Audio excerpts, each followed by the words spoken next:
John 2:27. 1 John 2:27 is the Okay. key to uh, any child. I think it needs to be imparted into children, into families, into everybody who knows the Lord and who loves the Lord. 1 John 2:27 speaks that you do not need any man to teach you. And as Sister Sharmila was also sharing, it was only the Holy Spirit that teaches, the anointing that teaches, and it's truth and it's no lie. And you don't need man to teach you per se. And this has been something that I've imparted also into my Sunday school children, and I've seen them grow to very great heights. So that is a key to who I am and what I am today. It is not Praise the the Lord. knowledge, it is not the resources that are available. It is just the anointing that teaches you. There have been spots where I've been put in places where I've never had any experience at all. But what has helped me is the anointing. And Oh. that will teach you at the appropriate time, that will bring in resources at the appropriate time. And even today, I do not know how knowledge, about what extent of knowledge I can give you all, because I see that you all are knowledgeable and in the law of the Lord, and from it comes the law itself. So there's Yeah. nothing better than it. So I'm just going to give you glimpses to refresh your minds, and also to a food for thought. That is all that I will be bringing to you today. And I hope I've answered your answer. Yeah. Thank you so much. And and also would like to ask another question. Yes. Criminal law you'll be dealing with, as I understand, with a lot of criminal offenders. So you might also be receiving some kind of threats. So have any experiences like that? I have pretty many experiences. One of which I should mention, that in one of the cases of human trafficking, like it's a high profile case, which both the central, the state government, everybody was having a watch on it. And I was assisting the prosecutor to ensure, and the prosecution of the case, to see that appropriate judgment comes. So I had traveled alone to this place, and I never knew that people were watching me. Of course, I knew that people will be watching me, but I Yeah. never knew that I was watched to that extent that after the hearing, when I took the survivors for lunch, the person who owns the place of the restaurant, he happened to call Okay. me and say that, ma'am, I know that you came in for this case, and there are high profile people who are there as offenders. So what do you think? What do you want to get rid of this? So there have been instances like that. But Okay. I'm a person who is very quick to anger, but I must truly say that God has given Amen. the timely sense for me to respond back to them in a nice way and get away from it. So in any situation that you feel you are locked in, turn to Him. That silent prayer that you give is what will give you an answer. There might be many laws, there might be many protectors, there might be also a system in place to protect you, but nothing like the God. anointing, nothing like the Holy Spirit. So there Wow. have been situations like that. There have been situations where I've had a mob gather around me with Mhm. all kinds of katti kataras and all in the state of AP. Mhm. And even then, I was all alone, where the NGO partner also said that he could not stand with me because that's a place where he gets to have his survival. But, it was only God. It was only God. I will just be giving you glimpses of all of this in between as I speak to you of the importance of law, and that will give you more stories. Oh, thank you. Thank you so much. It's so encouraging to listen to your testimony. When God is for us, who can be against us? That's why the psalmist has said that even 10,000, they come against me, but I will still lie down in peace. So, well, we thank the Lord for the life of our beloved sister. The way she is depending on God, no wonder you are a successful criminal lawyer. So, we're looking forward so much to hear from you, sister. The time is yours now to Sister Anne. Thank you so much. A very good evening to all of you. In case if I can keep talking on and on and on. So in case if you see me going across the time, please give me a heads up. You can turn on your mics and tell me that it's exceeding time. I hopefully will not. Today we're going to just see of what a Christian should learn from the law, and I would just bucket it into three. Before I bucket it into three, I'm going to ask you all something. Let's make this a little interactive. Have you seen the red, the yellow, and the green color in one place? Have you seen the red, yellow, and the green? These three colors in one place? Traffic lights. Fantastic. Thank you so much, Pastor Swapna. So, something that we're going to do today, as you listen, as you even process it within yourself, first, let's see if there are indicators of something that we should stop doing. Two, let's see of indicators of things that we should continue to do. Let's look out for something new. The third one, let's look out for something new that we should start and bring it to the yellow form. Yeah. So I will leave these three things with you as you listen to the whole uh, processes and also the flow of how it's going to be. I am kind of prepared, but I'm really telling you, I'm depending on the Lord. So can we have a word of prayer even before we start, please? Thank you. Oh, gracious, loving Father, we thank and praise you, Lord, for this time of prayer and fellowship. Lord, we thank and praise you for your sweet presence in our midst. Lord, we thank and praise, Lord Jesus, for all that you've been unto us thus far, Lord Father. This day, Lord Jesus, has been created by you. We are your creation, Lord Father, Lord Jesus. We humble ourselves before you, Lord Jesus. Lord, we pray that you would speak, Lord Master, beyond all our flesh, Lord Jesus, and thoughts, Lord Master. You would reign, Lord Master, this time, and you would strengthen us, Lord Jesus, to know what we ought to know, Lord Father. Be with us, guide us, and guard us. We ask all these things in Jesus' name. Amen. Thank you so much. I may not be able to do this at a different setting, but I'm so thankful that we have a fellowship like this where it can be shared. So, again, today's whole session is going to be bucketed into three processes or three sections. One is integrity. Integrity is something that is a virtue, is also something that the Bible speaks into our lives of. Integrity, again, I will bucket it into three. So the first is integrity. It's like a thumbprint, okay? Everybody's thumbprint is very unique, is it not? Yeah. So we are all a very, very unique creation. And in everything that we do, please do not ape, please do not follow people. That is something that we actually end up in a lurch, will make us end up in a lurch because we follow people and we don't follow what we ought to follow. So please know that integrity is something that is a virtue that comes out from the scriptures, and that is something that we also need to implement in our day-to-day lives. So where do we, implement integrity? In three places: personal life, professional life, and public life. So in personal life, something that's really beautiful with the Bible, and I don't know if you all have seen it from that perspective. Neither did I until I heard one of my friends say this. He said, do you know what the beautiful part of the Bible? It starts with a marriage and ends with a marriage. Yeah, it starts with a wedding and ends with a wedding. And that is the whole biggest concept, which not only nurtures just the family, but nurtures the whole society as a whole.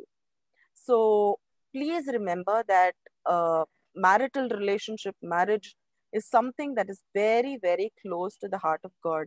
He also calls us to be his bride. Yeah, and he's the groom. That is the amount of intensity that this relationship holds. So when we go about talking about marriage, there are very many laws on marriage. So, but specific to the Christian law, we actually have the Christian Marriage Act that speaks into it. And there's something called a valid marriage and a void marriage. We should know that there are certain principles that follow in what a valid marriage is.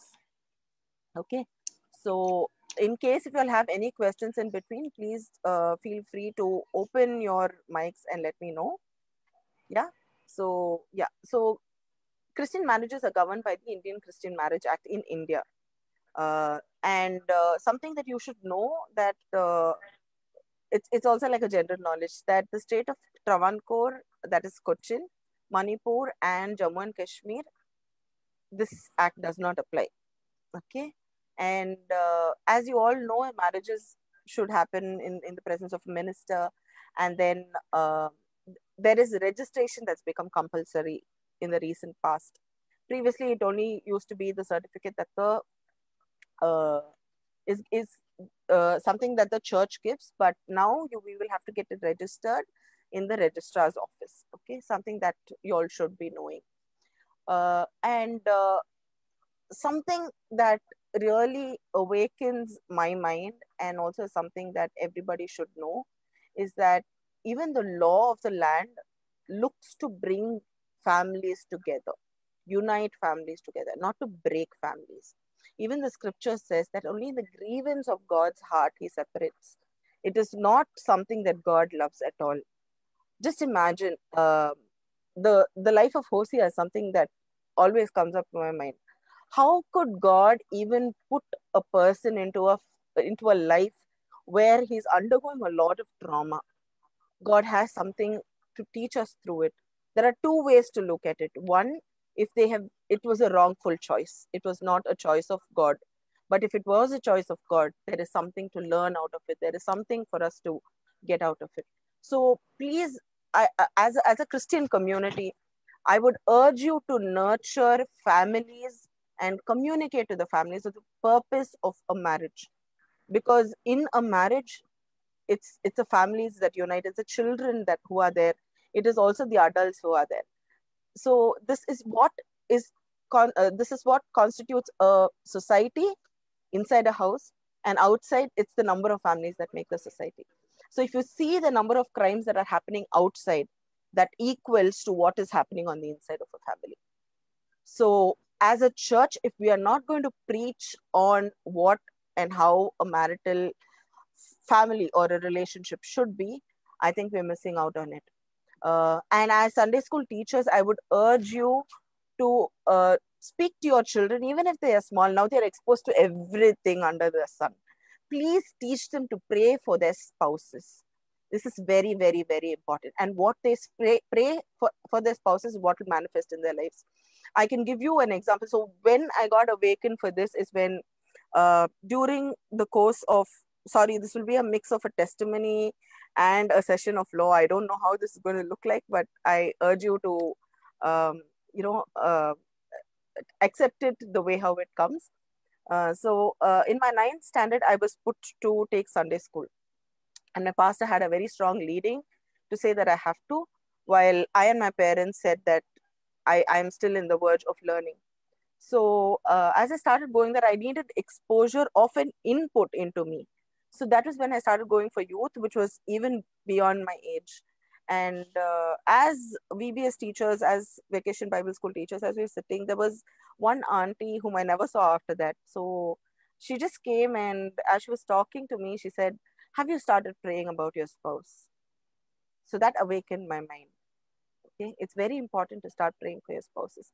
So I came back home, and I was just having this conversation. That is when I learned about a person. I do not want to name how the relationship is with that person, but I just want to say that a person had prayed for her spouse, and all that her prayer was, come what may, whether he is deaf or dumb or whatever, I'm not bothered, but I want a lot of money. God blessed her what she prayed for, but God never blessed her a life that she would enjoy. What you pray is very important, and the choice of words that you commit to, be it a court of law, be it even before the Lord, it all stands on the same pay scale. And every word that comes out of our mouth matters. It matters whether it's a court of law or whether it is the law of God. So please remember to ask your children to pray for their spouses, because that is their future. And what you pray over your children is what your generation to generation comes to pass. Yeah. So as I said, that even the law speaks of bringing families together. Having said that, we have heard and we have seen a number of issues erupt within families. Something that's come up is prominently as a gender-based violence is the domestic violence. So if you see the Domestic Violence Act also, it actually speaks of bringing the families together. The whole process is keeping things confidential, keeping things in a way how it has to be, when it comes to a family. So even the setup of a court does respect and does value, even the law values the intricacies and the confidentiality of information of a family. Many a times we might be, it includes me, we might be people who are talking about the family whom we know is undergoing something. Are we doing something constructively to the situation? Are we doing something destructively to the situation is something that we should see. When the law values it so much. So let me just tell you what the law says. The law says that if there's an issue of gender-based violence, as in domestic violence, it says that the women or the child, girl child, or the child, it could be a boy child also, who's undergoing violence in a house, can actually take up this issue to a protection officer who is under the social welfare department in every collectorate. So when they take it there, within 3 days, they will see if it's an issue that is resolvable within the family by giving counseling. Sometimes it could be a very frivolous issue that could be handled. So they will give counseling and see if that within 3 days they resolve the issue. But when they see that it is a serious issue and that has a need for an attention of law to fall into place, they immediately file a domestic incidents report before the magistrate. And then the magistrate will take about 60 days to do an inquiry, and whatever is a needed requirement, it could be a residential order, it could be a court order for maintenance, it could be an order for permanent custody of the child or temporary custody of the child, or could also be to just feel protected, to be put in a place where they feel protective, or even if they're going to stay in the same house, to not be put to violence. So all of these orders are orders that the magistrate can pronounce. And in this whole process, it's something that we should note that every uh, procedure that happens will be done inside the courtroom of the judge. And why so? It's because it should not be a subject matter that is mulled upon by others. And even these people should be comfortable in confiding what has happened. And even if you see in matrimonial issues wherein divorce and all arises, please know that even in those cases, when the process happens, it's just for the outward hearing, the hearing will happen outside. But when the process of very intricate things happen, it will happen inside the court hall of the judge. So even if you have people who are going and feel intimidated by the situation of a judge sitting and all the advocates sitting and all the people around, a petition may be made to ask actually have an in-camera proceeding. So the proceedings is called in-camera. Okay, so this is something that the law respects. And even if you see the word, God respects man. Have you ever heard of any authority who respects the subordinate? No, right? So, but in the law and even in uh, the scriptures, we see that God respects man. And this respect is something that we should give even for the lives of others. And even if we receive a prayer request, how do we see it? Do we mull upon it? Do we think, oh, this should have been done, that should have been done? Please don't speak into the lives of anybody. We are no one to speak into the lives of anybody unless and until it's anything constructive. And even if someone's going to come to you with any issue of a marital issue or a family issue, allow them to make the decision, please. That is what the law also says. The law does not give directions for them to say, okay, now immediately divorce, file a divorce paper and get it through. No. The decision, even if you go to an advocate, please don't allow the advocate to rule over what your decision is. It is the spouses, if it's a marital issue within the spouses, it's the spouses to decide whether they want to live together, whether they do not want to live together, what are their issues, what are not their issues. And even if they file divorce, the law has its space of a judicial separation, a period of time that can actually allow them to calm down themselves and see if they can come back and live together. When the law of a land can actually have so much of availability for families to get together as contributors or as people who are living in that society, how are we contributing towards it? It's very easy to say, get off this relationship, get into another relationship. It grieves God's heart. And that is why I said, even before the decision is being made, a submission has to be made before the decision comes through. So that is something that the law also speaks of. Yes, that is why Moses also said, there are out of the grievance of the heart comes divorcement. And through the process of divorcement, I would like you to know that there are provisions of why a divorce can be taken. And even that is drawn from the scriptures, interestingly. Adultery is something that the scriptures does not accept. Cruelty is something that the scriptures does not accept. If something that is new in the law that you should know, that if they've deserted for more than 7 years, that is if they've left either of the family or the spouses and gone off for 7 years, then they can ask for a divorce and, go forward with their lives. If the person is undergoing insanity for more than 2 years, if there's incurable leprosy, if they've converted to another religion, if they've not consummated the marriage, if they've not been heard for 7 years of where they are and what they are doing, that is, there could be people. The assumption of the law is beyond 7 years, you don't hear about a person, that means the person is dead. So that is also a ground for divorce. And if there's any venereal disease, if there's failure to obey to any orders that are given by the court, through the process is also a ground that they can come in for divorce. And something that needs to be looked into as additional grounds are rape, sodomy, and bestiality. So again, all of this is something that is there in the scriptures itself. So how do we see the law? A law is not something that is rocket science. Law is something that is made for man, and it's something that's relatable to us. It's made for us. It's why laws need to be made is to bring about a process.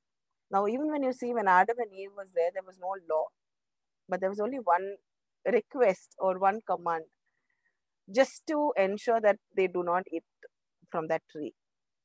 There are many debates. Was the woman right or was the man right? I think both were wrong. Both went wrong. Both fell a prey. Even though it was given to the woman, why did the woman eat and why did the man eat? All of these are debates, but I see both become one flesh. And when they become one flesh, whatever one does has an impact on the other. Please remember, and integrity is something that's very important. Integrity within a family, I mean, in all these three kinds of lives that I told you. It could be a personal life, it could be a professional life, it could be your public life. If you hold integrity in all these three places, you will certainly see God at work in your life. And a person who is not holding integrity in a marital relationship, in a personal relationship, will never hold integrity in a public life space, or even in a professional life space. And if you really see people who hold integrity in their professional and public life space, automatically you will see the impact. So integrity is something that's intertwined in all the life spaces that we actually live. Let's get to the professional space. Wherever we work, whatever we do, something that you should know, that if you work in a company, you are governed under the company's law. And in the center, we have the Ministry of Corporate Affairs that actually deals with it. So companies, partnerships, and organized sectors fall under the company's law and under the Ministry of Corporate Affairs.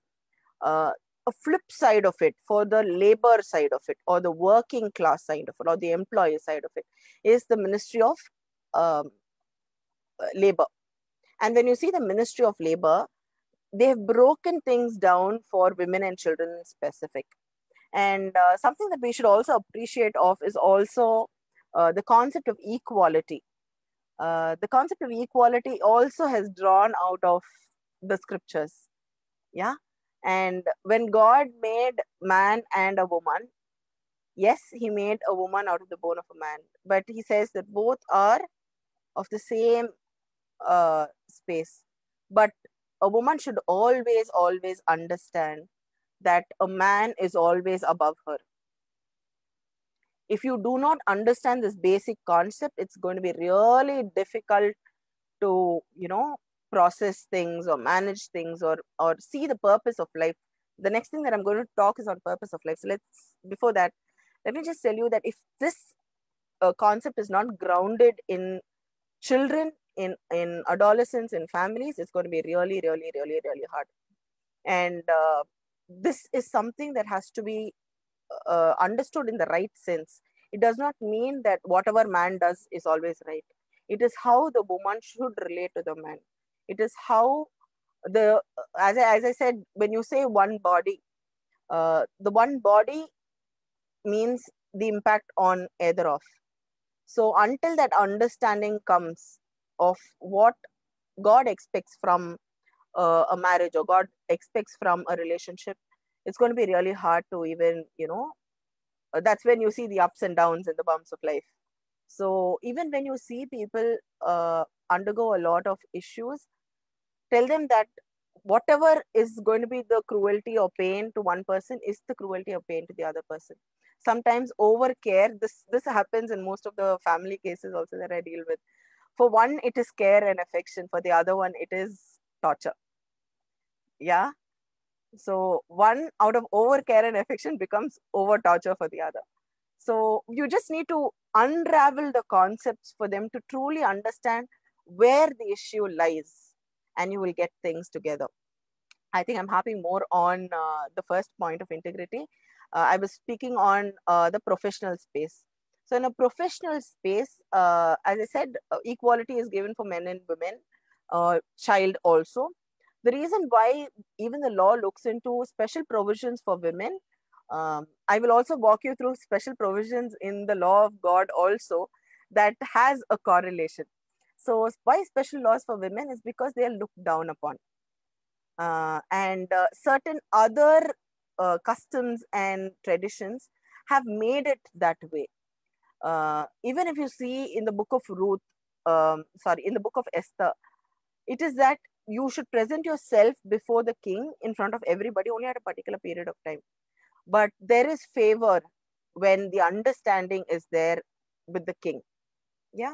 So please know that equality is a concept also that is driven out of the law. And even if you see property laws, I thought I would address this when I say personal life, but property laws, if you actually see, even in the scriptures, property was only to be given to the men.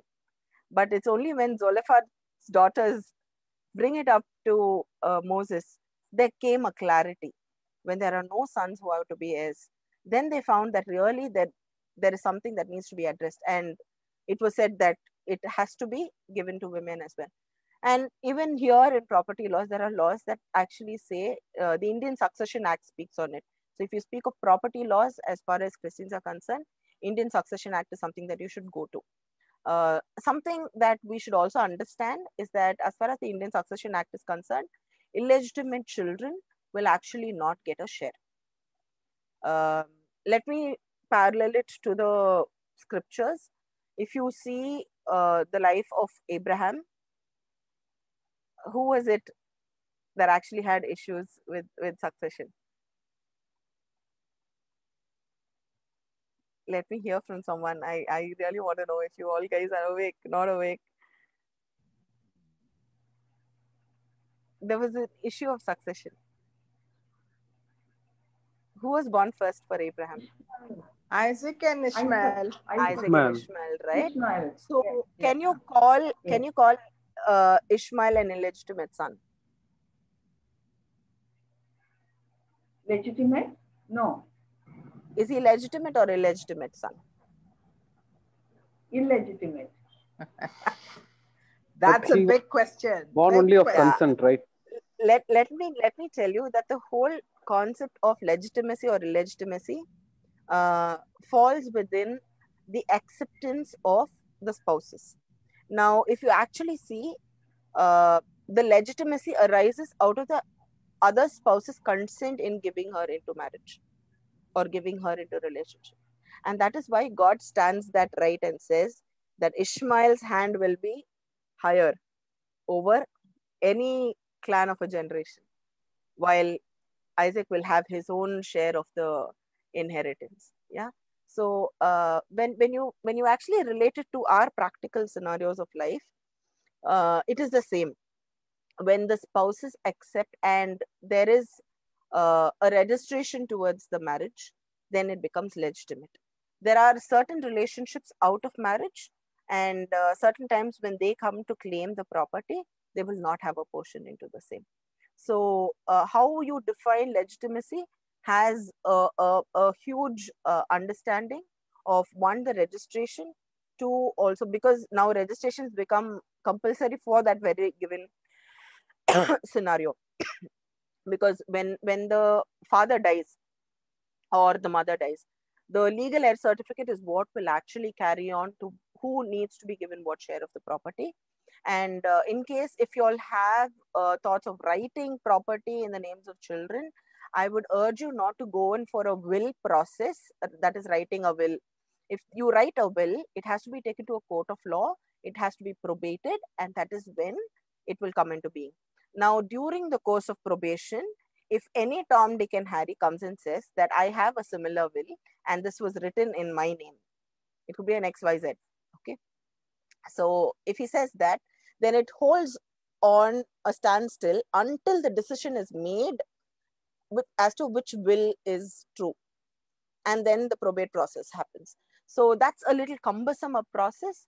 I would urge you to go in for a settlement deed, and please urge all elders to write a settlement deed until their lifetime, that they can enjoy the property, and then on their demise that it will go to the others. The reason why I'm saying this is that I've seen parents who really love to give for their children, but certain children, because of the vices that they get into, or because of the peer pressure, or the societal pressure that they undergo, they truly don't value parents. So whatever is God is blessed with you is for you to enjoy first, and then when you give it to the next generation, give it in a manner that goes as a blessing, and give it in a manner for them to know the value. Even getting back to the concept of integrity of personal and public life, uh, personal and public life also has a connect. Personal and professional life also has a connect. If you actually see, what people see you should be the same in all these spaces. And if there is some indifference, that means you are two timing. And what happens even in the eyes of law and God, when you're two timing anywhere, it has a sense of reduction of value to the person. Yeah. So in an office space, let me just give you the scenario. If you are asked to do something that will give you a promotion, which is not correct, which is incorrect, and if you are really willing to do that, to get to that level, we are losing out on integrity. We are not just losing out on integrity on a personal space, we are losing out on integrity even in the eyes of God. Please remember that if there is a Jacob, there is an Esau also. And as you all are meditating on the book of Romans, there is a verse that wonderfully says, Jacob I love. God says, God himself says, Jacob I loved and Esau I hated. How do you think God could even say that word, that Esau I hated, even before he came out of his mother? Did he do anything wrong? If you actually see, Jacob would have done everything that's really, like you can give a checkbox and say, you were wrong here, you were wrong here, you were wrong here. In Esau, you cannot say anything. Maybe it was not written. You never know. But God had extreme ways of sovereignty in their lives for a purpose. If someone's telling Roseanne is good or Pastor Sharmila is good, it is not Roseanne and it's not Pastor Sharmila. It is God and his sovereignty and his decision of who is good and who is bad. So please, when you go through a person who is bad, don't undervalue, don't underrate them. That is why gossip and some things that we normally do are things that will actually bring in a lot of filth into us, and also in the space around us, in turn into the families. Yeah, so please value lives as lives. And if God has kept us in a particular place and we are being right, does not mean that we are being right in our own flesh. but it is a spirit in us. And even in offenses that happen in and around the family, or in and around the country, or in and around the district, or even in and around the city, it happens because of these spirits. And I urge you as a church, what you should do in against of this law, try to look out for the database that you find on, if it's India, it is the National Crime Records Bureau. They come up with their data. You will see all the different crimes that happen in a society. Please start praying against those crimes. These are all spirits that are actually working. These are not things that are happening by the person. It is a spirit that is there in them. And as a community, as a church, we are responsible to it. And if you say it is not my problem, you never know when it will happen in our own houses. We are responsible towards it. Yeah. So having said that, integrity in a professional space, yes. So we have all of these laws for unorganized sector and organized sector. We have the labor department that actually majorly holds responsibility over employees. And if employees have an issue, they can actually raise it up to the labor courts.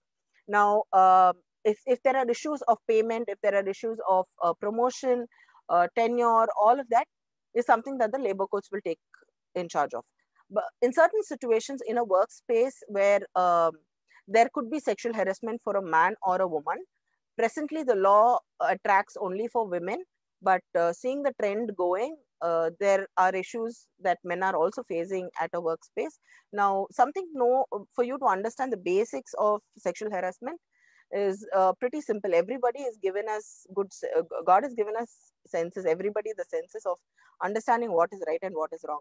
So even a touch on a clothing by a person and you feel a sense of discomfort, it could be a woman to a woman also. It could be a man to a man also. It could be a woman to a man. Because understanding the exposure that people get, they really want to experiment. And that's what leads, and that is the spirit. Please understand, as I told you, every offense has a connect to the spirit. And that is something that we need to address. That is something that we need to pray for. So please pray over your family, your children, your neighborhood, for that good spirit to be in people so that they do not abuse children, adults, adolescents, so on and so forth. So getting back to the law, so even that sense of discomfort is something that the person should communicate. But if you actually see, or if you've gone through that discomfort, you will truly know that you will be engulfed with fear, and that fear will not allow you to communicate. Yeah. So if you are an onlooker, a Christian, and in your workspace, and you're an onlooker, you are supposed to talk it back and say that what you are doing to her creates discomfort to her, or creates discomfort to him. Yeah. Sometimes I might get to say that, it's not your problem, it's between us. But just say that this is what I sense and I just want to communicate this to you all. You take it, don't take it, it's up to you. We are called to be different. And when we are called to be different, we ought to be different. Yeah. So integrity in your personal space, integrity in your professional space. Any person who is holding integrity in their professional space, I will vouch that all the other two, that is in their public space and also in their private space, that they will hold integrity. Now, coming to the public space, there are many domains that are left open as public space. We have, like now it's live on Facebook, we have Twitter, we have dark sites, we have a lot on the cyber space these days. So normally public life was only, when you walk out of your house or you walk out of your office. Whatever you see is public space, but now it's not like that. How far are we holding our integrity in a public space? You could rename yourself. Now I could rename myself into something else. Yeah. And turn off my video. You will not know it is me. As simple as that. I will not have a DP. So there could be circumstances where we might find, or we might also end up being people, maybe all have sinned and fallen short of the glory of God. So we do not know when we would slip, but it is only as Pastor Sharmila said, please hold on to the scriptures, and that is what will hold on to you and keep you strong. So going forward, the public space. So in the public space, we have a lot of litter. whether you would like it or you don't like it. Even if you're watching something ordinary, it'll pop up. So when it pops up, what do we do? How do we react to it? How do we, what is the kind of senses that goes into us? Are we feeding into the spirit that is trying to pop into our space? Yeah. So if you really call yourself a Christian, if you're really walking in accordance with the word of the Lord, this is a space also that we need to hold integrity with. And we have cyber laws also that are already in existence, and there are many developments that are happening, and our police is also doing a fantastic job of identifying offenders. So please know that something that also starts with the family is, I would say, that when a child says that what I will not do in front of my parents is something that I will not do in their absence, that is what makes the society better. It's not just Christian, I'm just speaking for any denomination. Yeah, what a child will not do in front of the parents, will not do even during their absence, is when we make a good society. It's not about women rights, or like how Gandhiji said, when a woman walks in the middle of the night, that is when we've got true freedom. It's not all of that. It starts from home. So can we build that? How can we build that as elders? We should live that life out to them. Teach them what is a public space. What should the public know about you? There's no necessity for the public to know about your private life. It's a pure pressure. It's a pure pressure that you need to be on this space. You need to post. You need to see so many likes. And this is maddening people. And there's a lot of psychological, mental health is something that's never been spoken about. But mental health is something that's been spoken in the scriptures, even time down ages. Yeah, both sexual health and mental health is spoken out in the scriptures. How are we communicating that? And how are we going to be channels of using the public space in a manner that is appropriate? And there are very many cyber laws. And I also want you to know that if you're going to use your mobile phones, and if it's turned off even on your internet, your camera is still functioning. Please don't commit any act in front of your cameras which you really don't want to be captured. It goes into a space and it's data for anybody and everybody to use. And when you're downloading apps, please know that the agreement that you sign as I accept has a lot of information into it. And if you're thinking who is giving your phone number for this advertisement call, all of your data, what you are accepting is what is being given outside. So even if you go into a cyber issue, if let me give you an example. Having accepted one particular app led them to something else, and they said that you had used this site, and it is a site where pornographic material is posted. Okay, and the chap says, I have really nothing to do about it. Okay, but where is all this content taken from? It's from the I accept. It's from the camera that's turned on. Please ensure that cameras are placed, and you have, now the phones have front and back camera. Please shove it under your phone, under your pillows or somewhere, and teach this also to people whomever you meet with. Okay, it is something that we do not get to see, but it's like the third eye that is watching over us. And this is something that I learned from an Interpol officer. He said, Roseanne, people in the US or people in any other country know what I'm doing now, know where I am standing, know whom I'm talking to.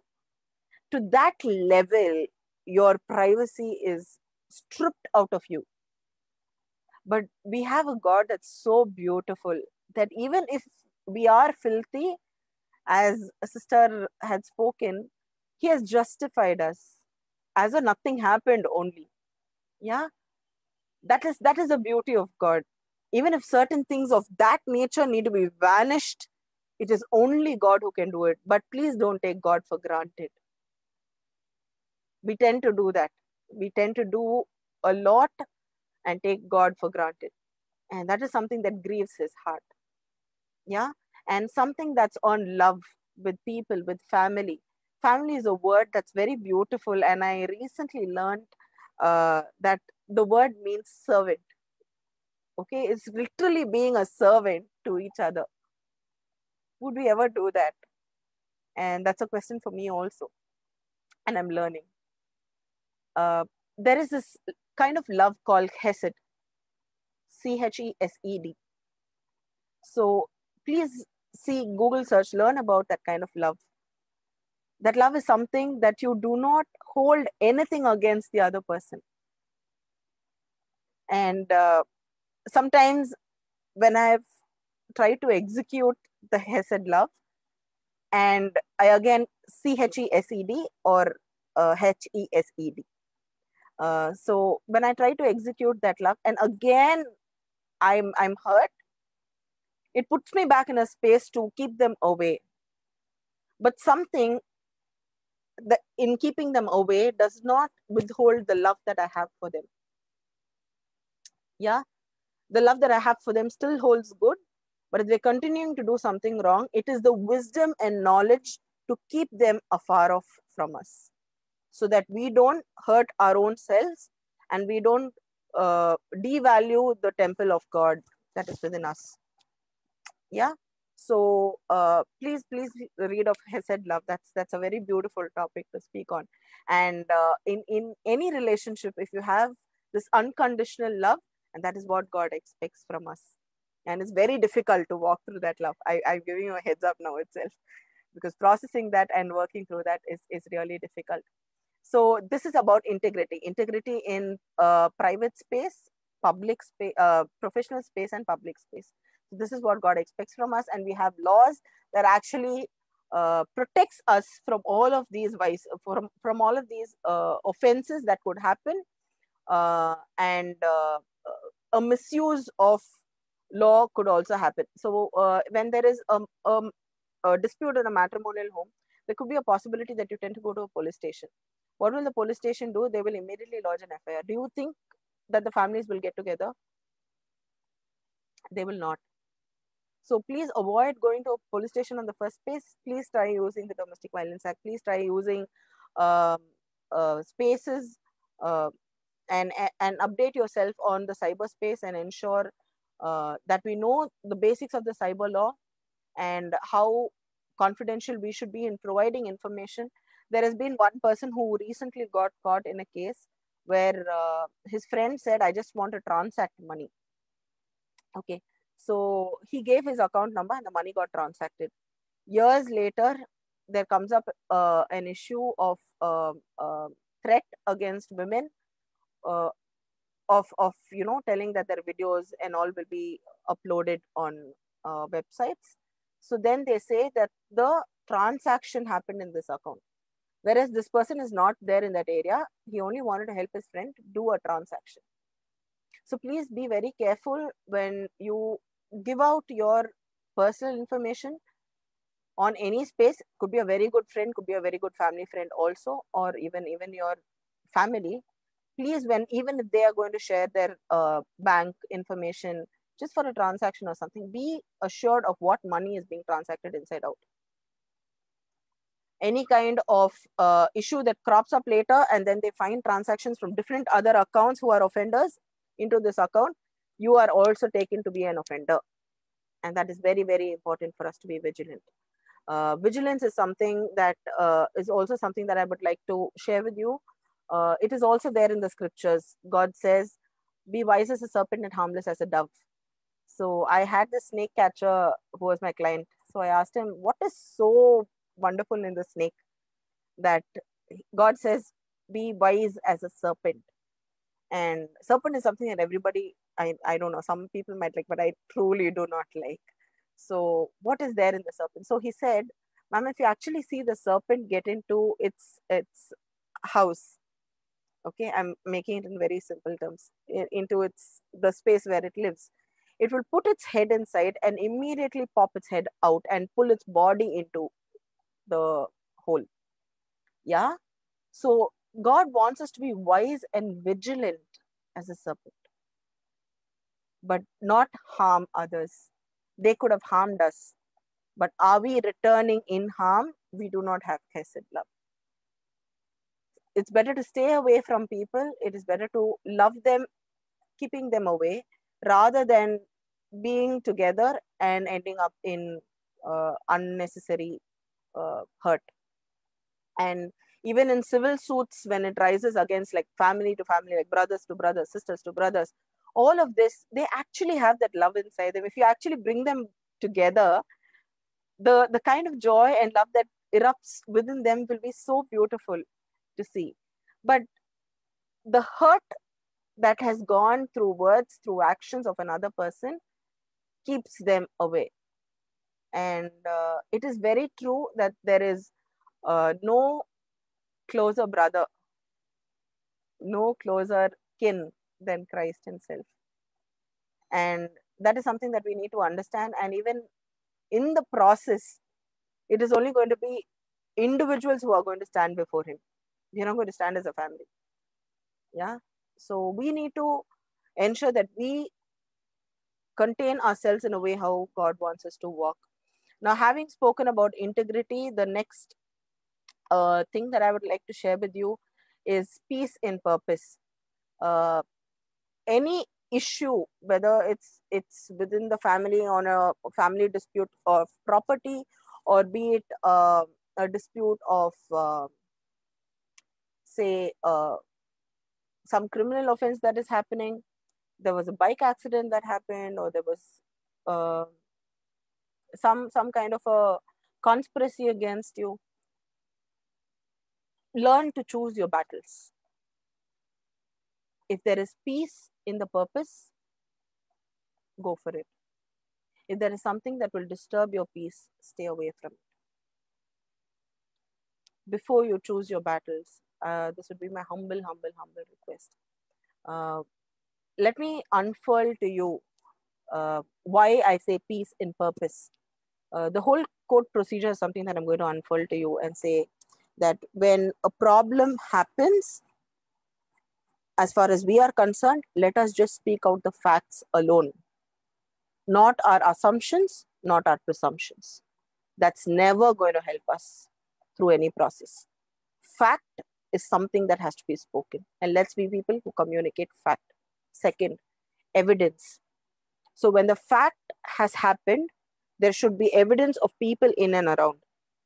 And it's very important, if we are going to be people who are going to give evidence, that we give evidence that is true and honest. And if you find that in the statements that the police give you, having said that you have made the statement before this police is untrue, you can always stay without speaking that fact, that statement, which is not a fact. Okay. So when you go to a court of law, please speak facts and what is true. And when you give evidence, be very, very, very, very careful. And this is a sub part of integrity also. In be it a professional space, for me, you can hide facts instead of actually speaking lies. So when I turned a lawyer, so when people used to ask me when I was a child, what would you like to become? I would always say that I wanted to become a lawyer. And something that I would also like to walk you through is a testimony of my 12th standard mark. And that would speak of manifestation of what you pray, and how God is very concerned about every word that comes out of our mouths. So I was a very average student. I was not a great student in school. So I was very sure, and I said, Lord, I know for sure you'll give me 1,000 marks out of 1,200. Now let's speak about the 200. Okay, I did this, and that's why I'm warning you. Please do not play with God. God is not, see God as God. That reverence me ought to be there. And your faith that is unwavered will actually end you up like how I did. So out of the 200, I said, Lord, let's speak about it. So 199, I take, one you take. And when I received a call, I wasn't at home. So when I received the call of the marks that I received, I started crying badly. And everybody around me there and even at home would say, why are you crying? You've got a good mark. And what's wrong? It's 83%. You know, but I knew the wrong that I did. That is a conviction that God gives you. Mine was 1,001 for 1,200. Had I been specific, so that is why I say when you pray, please be specific. Your words matter. And when you're so specific with God, also be careful. Sometimes he will play around the specificity of what you've said. Okay, and that has a beautiful rendition also. But he's very concerned. He's very concerned of every word that we speak. So even in a court of law, if you actually see that you do not know the facts, don't communicate anything which you do not know. That will end you up in trouble. People do not know that if you are going to give false evidence, you have a penal provision that will come up on you.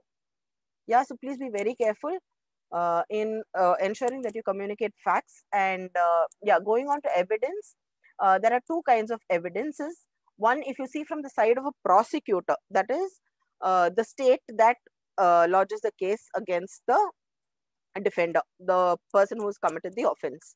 So there are two lawyers. There is a defender lawyer and there is a lawyer for the state. Okay.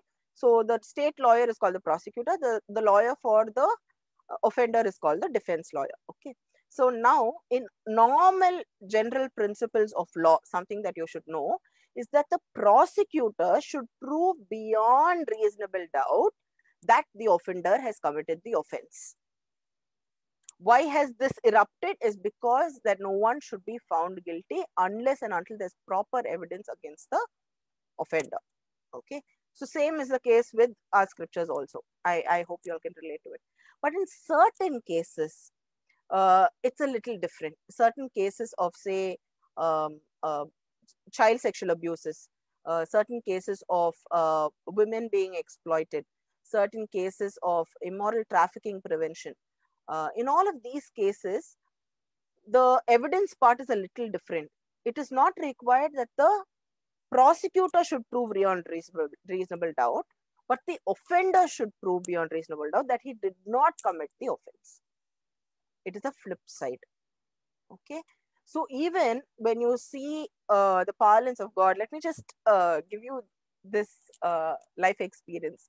So I was just driving down with one of my friend, and then I told him we could hire this person, but this person is a non-Christian. I don't know how it's going to work as dynamics in the processes, but this person has the integrity and the mannerisms and everything that a Christian should have. So he just turned around and he told me, you know what? He could be in heaven and not us. We never know how God sees things. God sees the heart. So please know, if we call ourselves Christians, there's no guarantee that we'll be in the kingdom of heaven. It is how we are in the heart, how we are in our actions, how our behaviors and mannerisms please Him that matters in our judgment. It is not about just being born in a Christian family.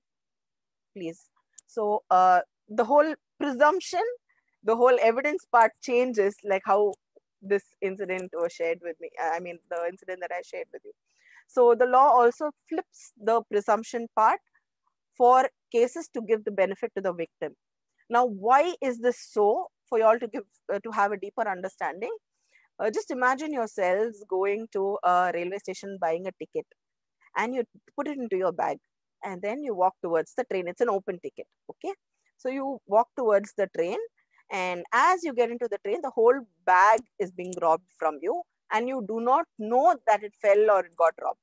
Now you get into the train and you have the ticket collector come and stand right opposite to you. And the ticket collector asks you for the ticket, and that's when you realize that your bag is not with you.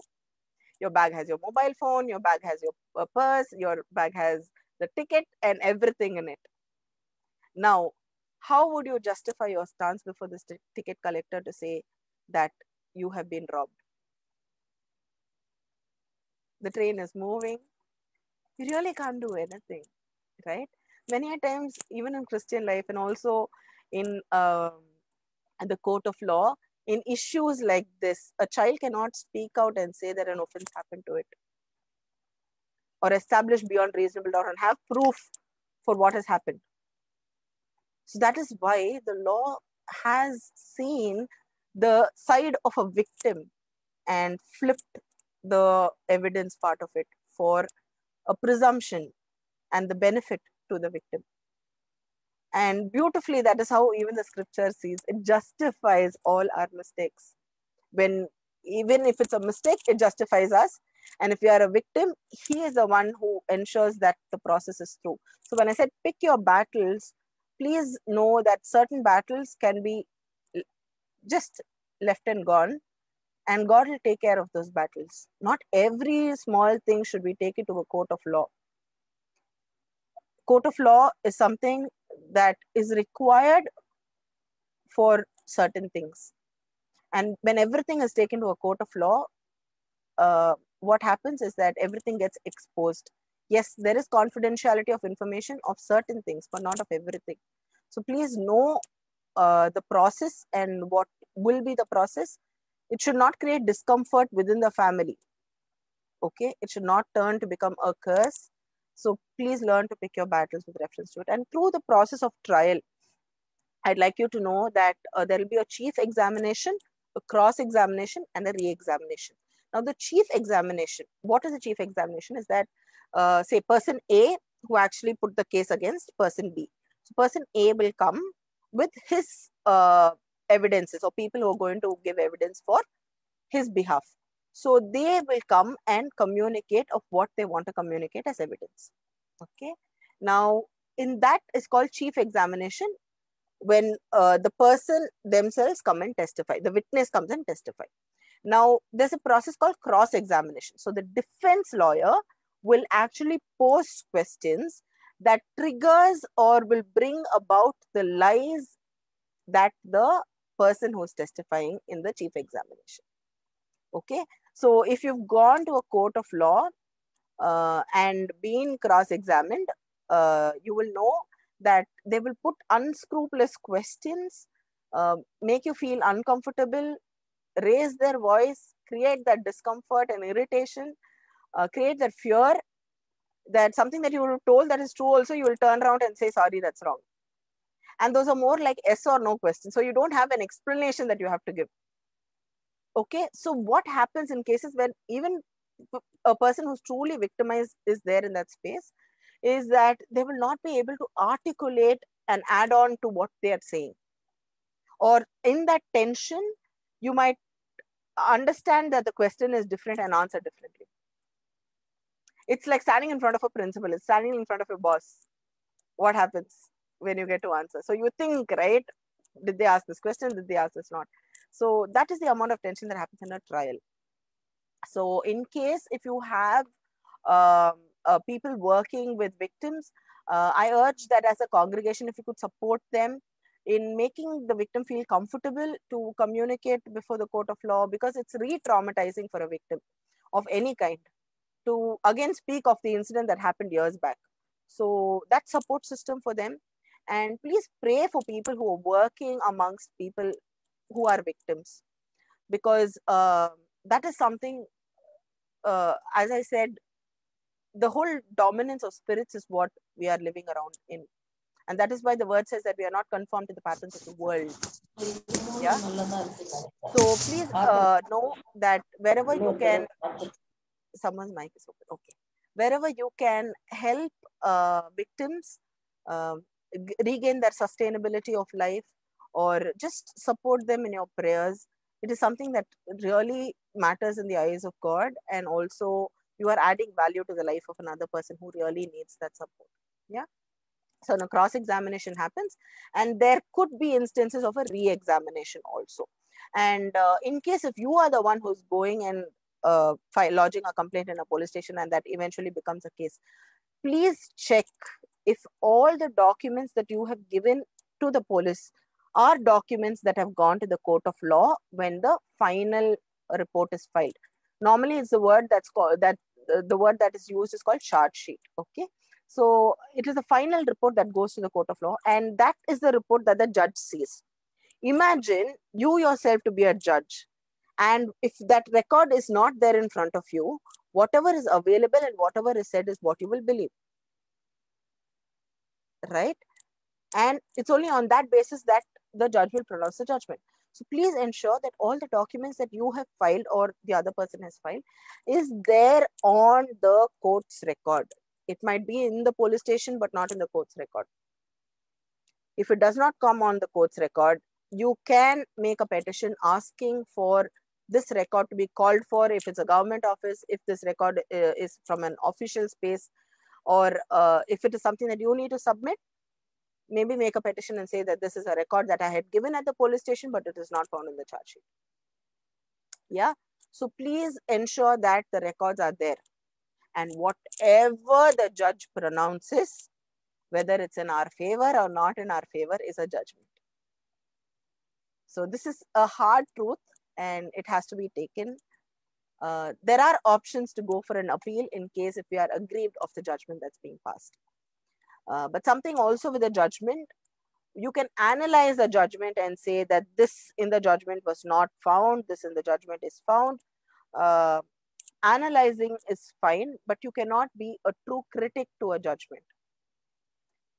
That again amounts to an offense. And during the course of a case, you cannot speak about the case because it is lis pendis. Lis pendis means during the pendency of the process in the court.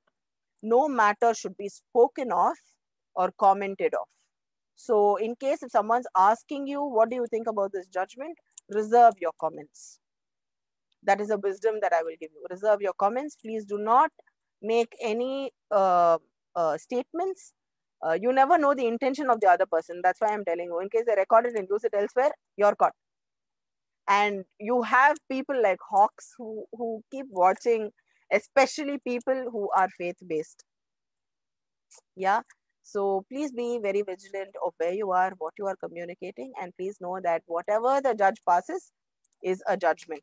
So ensure that there is peace in the purpose of you moving to the court of law.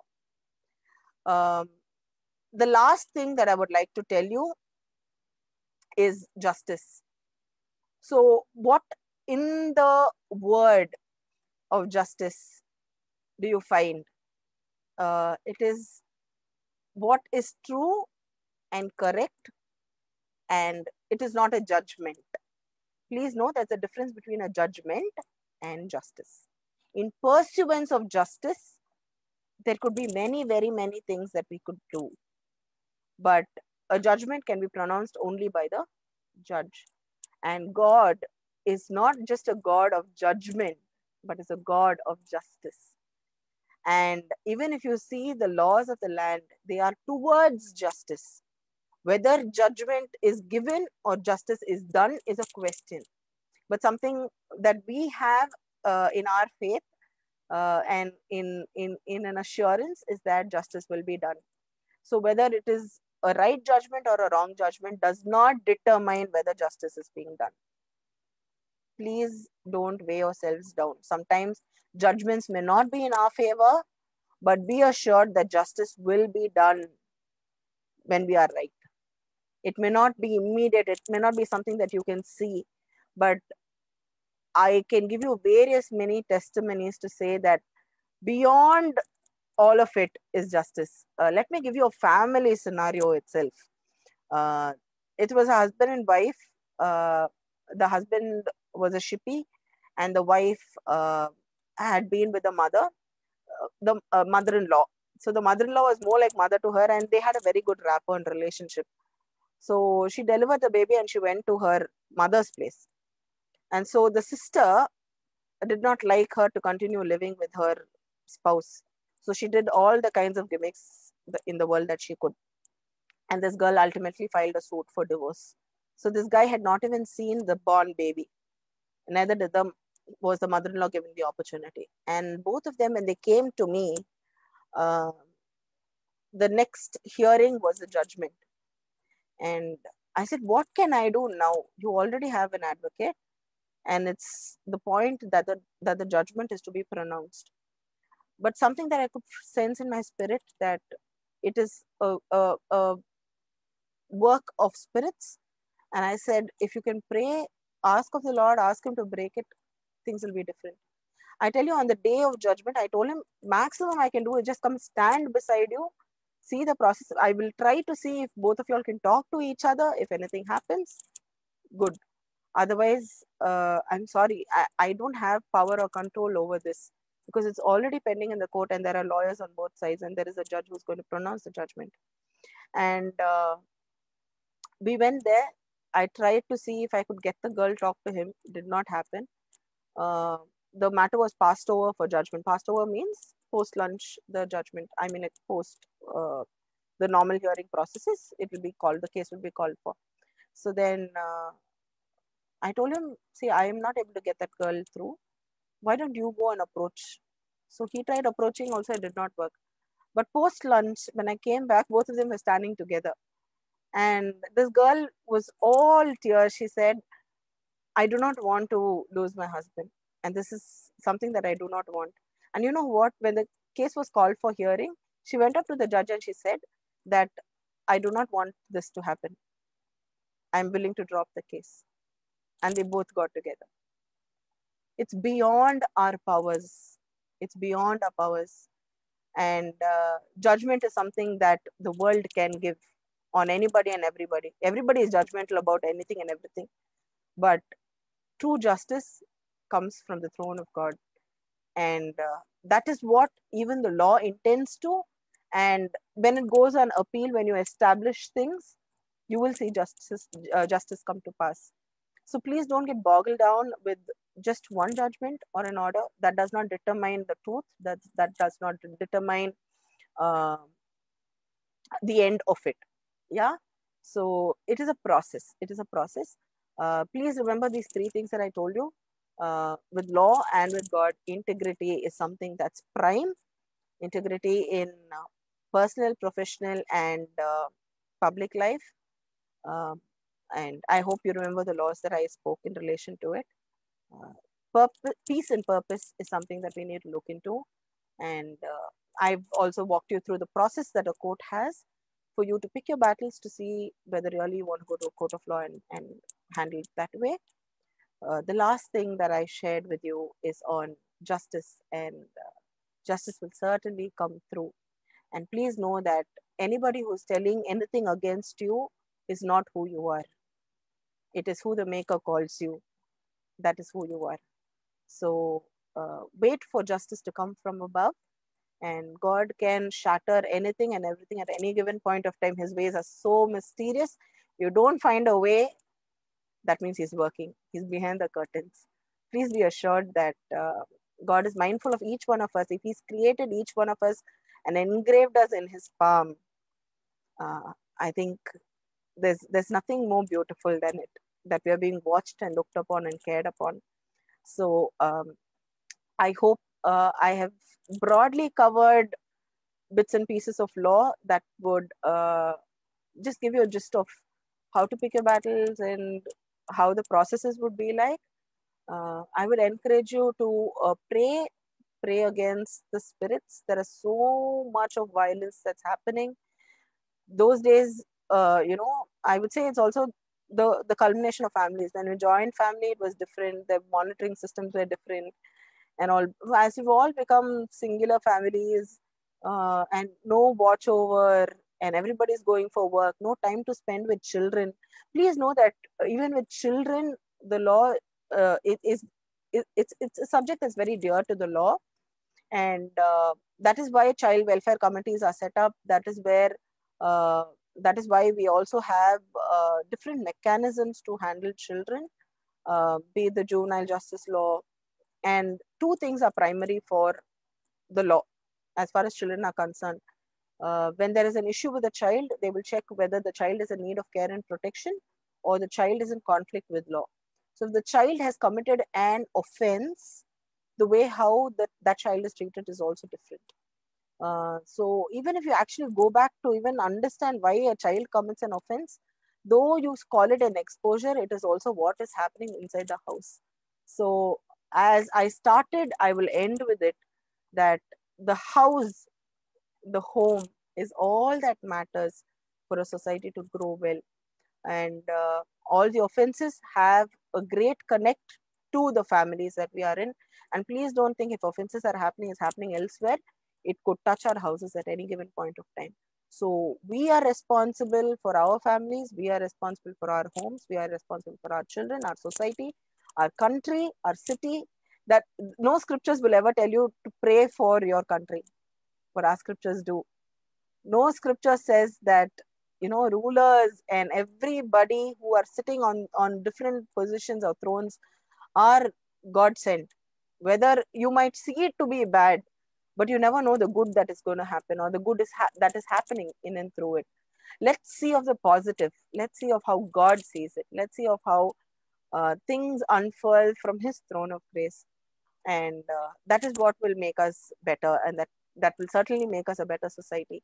So please be vigilant to pray against the spirits that the world is fighting against, that the youth, the children, the adults, all of them are fighting against, because we are not of this world, but the patterns of this world could weave into us at any given point of time. We should be vigilant as well.